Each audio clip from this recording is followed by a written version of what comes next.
Pada Allah selagi kita masih bisa menjadi makmum di belakang imam, maka menjadi makmumlah kita. Assalamualaikum warahmatullahi wabarakatuh. Alhamdulillahilladzi arsala rasulahu bil huda wa dinil haqq liyuzhirahu ala dini kullih wa kafa billahi syahida. Asyhadu an la ilaha illallah wahdahu la syarikalah wa asyhadu anna sayyidana wa nabiyyana Muhammadan abduhu wa rasuluhu la nabiyya ba'dah. Allahumma salli wa sallim wa barik ala sayyidina Muhammad wa ala alihi wa ashabihi mujahidina tahirin, amma ba'du. Para pemirsa channel YouTube Ponpes Mahima yang insyaallah selalu dimuliakan Allah Subhanahu wa ta'ala. Terkadang kehidupan kita ingin selalu diingat oleh Allah Subhanahu wa ta'ala, dan kita meminta petunjuk kepada Allah Subhanahu wa ta'ala agar kehidupan kita dibimbing oleh Allah Subhanahu wa ta'ala. Jangankan kita manusia biasa,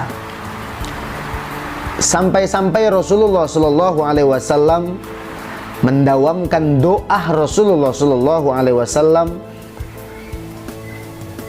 Apa doa baginda Rasulullah Shallallahu Alaihi Wasallam yang selalu diistiqomahkan oleh Rasulullah? Rasul selalu minta hidayah kepada Allah. Rasul selalu minta petunjuk kepada Allah. Karena orang yang mendapatkan hidayah adalah orang yang pilihan yang telah dipilih oleh Allah Subhanahu wa ta'ala. Baginda Rasul berdoa kepada Allah, Allahumma inna nas'aluka huda wat tuqa wal afafa wal ghina. Ya Allah, berikanlah kepada kami memohon kepada Engkau, kata Rasulullah, berikan selalu petunjuk kepada kami, dan ketakwaan, dan kesehatan, wal ghina, serta kekayaan. Ini doa selalu dilantunkan oleh Rasulullah, sekelas manusia pilihan, khatamun nabiin, penutup daripada nabi-nabi yang lain, yang sudah dosanya ghufira lahu ma taqaddama min dzambihi wa ma ta'akhkhar, dosanya diampuni yang saat ini maupun yang akan datang. Tapi baginda Rasulullah Shallallahu Alaihi Wasallam selalu meminta hidayah kepada Allah Subhanahu wa ta'ala. Ketika orang sudah mendapatkan hidayah dari Allah, maka bertambah ketakwaannya, selalu diberikan kesehatan sama Allah, dan diberikan rezeki yang halal serta berkah dari Allah Subhanahu wa ta'ala. Begitupun seperti hidayah sholat. Orang terkadang tidak berpikir, dia diberikan kesehatan sama Allah, diberikan kesempatan sama Allah, maka akhir dari sebuah cerita kehidupan kita, ketika masih diberikan kesempatan oleh Allah, maka menuju Allah dan kejar ridho dan rahmat dari Allah Subhanahu wa ta'ala. Ketika diberikan hidayah kepada Allah selagi kita masih bisa menjadi makmum di belakang imam, maka menjadi makmumlah kita sholat di belakang imam. Jangan sampai kita disolatkan di depan imam. Ketika kita masih diberikan kesempatan oleh Allah datang ke masjid, datanglah kita ke masjid. Jangan sampai suatu saat kita akan menemui kita digotong bersama-sama ke dalam masjid. Maka hidayah ini harus kita jemput, bukan hanya sekedar kita pinta kepada Allah. Orang yang mendapatkan hidayah dari Allah, dan jangan salah para hadirin, ketika hidayah dicabut oleh Allah sedikit demi sedikit tanpa kita sadari, yang awalnya kita istiqomah ibadah kepada Allah, maka hidayah Allah cabut sedikit demi sedikit, kita jadi rajin atau kita jadi malas ibadah kepada Allah Subhanahu wa ta'ala. Ketika tambah rajin, maka tambah takwa kita kepada Allah.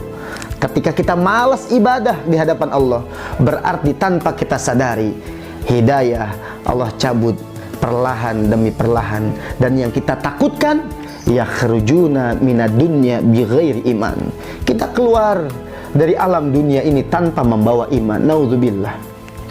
Maka selalu kita meminta kepada Allah kita bermunajat kepada Allah agar selalu Allah berikan hidayah kepada kita, kekuatan lahir dan batin kepada kita, kesehatan yang afiat, maka serta rezeki yang halal serta barokah, insya Allah, dengan tujuan mencari ridho dari Allah Subhanahu wa ta'ala. Mudah-mudahan dengan nasihat yang singkat ini menjadikan pelajaran kepada kita agar jangan sampai kita hanya meminta hidayah, petunjuk kepada Allah, tapi hidayah yang sudah ada di depan mata kita, kita tidak jemput hidayah yang telah diberikan sama Allah Subhanahu wa ta'ala. Karena hidayah tidak ada harganya, begitu mahal nikmat hidayah yang telah diberikan sama Allah.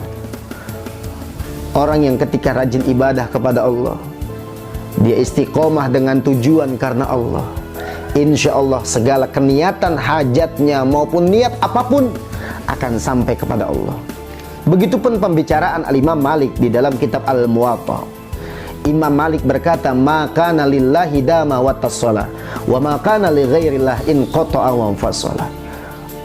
Kata Imam Malik, orang yang niat ibadah lillah karena Allah, apapun ibadahnya, mau sholatkah iya, mau puasakah iya, mau sedekahkah iya, mau tahajudkah iya, mau ngejalanin sholat yang sunnahkah iya, lillah, niatnya karena Allah, wan fasola, pasti niatnya akan sampai kepada Allah.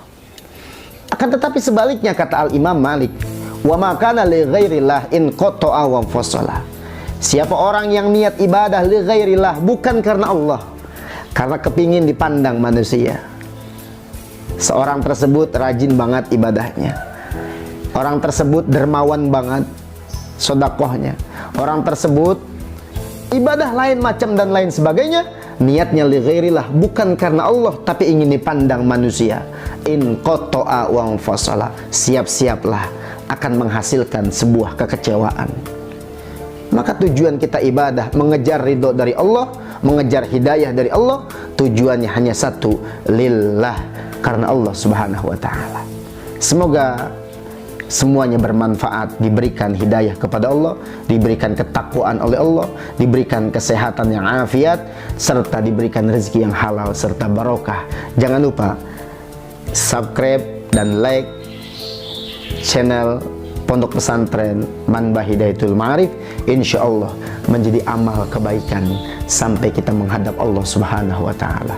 Wallahu muwaffiq ila aqwamit thoriq. Assalamualaikum warahmatullahi wabarakatuh.